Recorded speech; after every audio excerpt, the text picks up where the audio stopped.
I want to raise the bushfires if I can, because there are so many tangents to what we experienced today, including something I mentioned last night, and I'd like to raise with both of you, the fact that there were so many warnings and so much advice from authorities to communities about, you know, evacuating when the time comes, but so many refused to evacuate.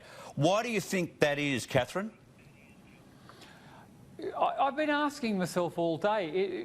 I process risk differently to a lot of people. It's interesting, and you did mention my military training, Chris, and when you have real risk, and this has been assessed by people who are specialists in the area, emergency services people who've got skin in the game, you know, that young kid Samuel McPaul dying and the other two lads last week, you know, young expectant dads-to-be, really serious business. I am stunned that people think, oh, look, I'll back myself to just stay at the beach or in the caravan park despite the best advice that I probably should move. I process risk entirely differently. I just think when people with that degree of experience, whose job it is to save lives and put their lives on the line, when they say something, I take it seriously. So I've got to say I'm a little bit shocked, to be frank. I process things differently. Yeah, you know that area quite well. The south coast of New South Wales, Bega in particular, they copped it 2 years ago, didn't they?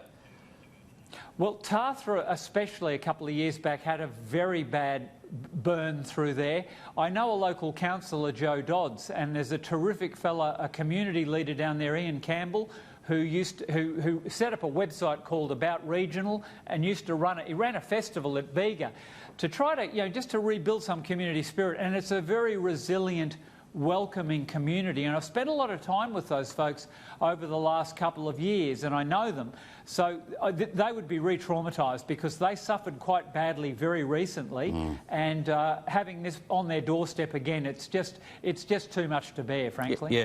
The big issue coming up, Liz, in terms of these fires is the lack of land management. I noticed that two people who lost everything today along the East Gippsland area, Anthea Crothers spoke to them, and they made the point that they hadn't seen any hazard reduction in their area for years.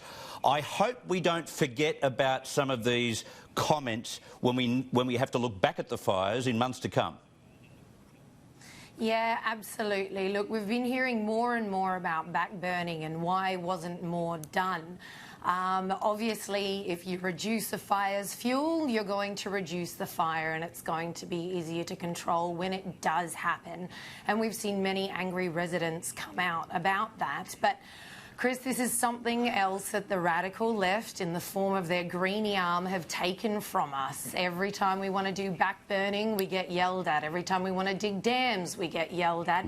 Fracking, mining, you name it. This is something else, backburning, that has just been sorely neglected, because every time it's raised, the left, the Greenies, scream their lungs out. See, there used to be a time in Australia where the state recreation areas and the national parks, and there were a lot less of them, that's another point, were able to be the source of firewood. And people would go in and take firewood. They wouldn't be chopping down trees, but they'd be taking wood that was left over and on the ground. And that was a double-edged sword, in that you could take away the fuel load that would be a problem in the summer. And now, Liz, that's illegal. Indeed, indeed. It's something that certain governments who have put those laws in place absolutely haven't thought through. We've become overzealous when it comes to preserving our reserves, etc. and so on, and essentially we've made them a hotbed for these fires. And tragically, there's a number of reserves that are very closely ensconced by suburbia and houses. People are close by, and the fire hazard is very real for them and their families. There's a way to manage these national parks, and we've got to get back to managing them the way they used to be.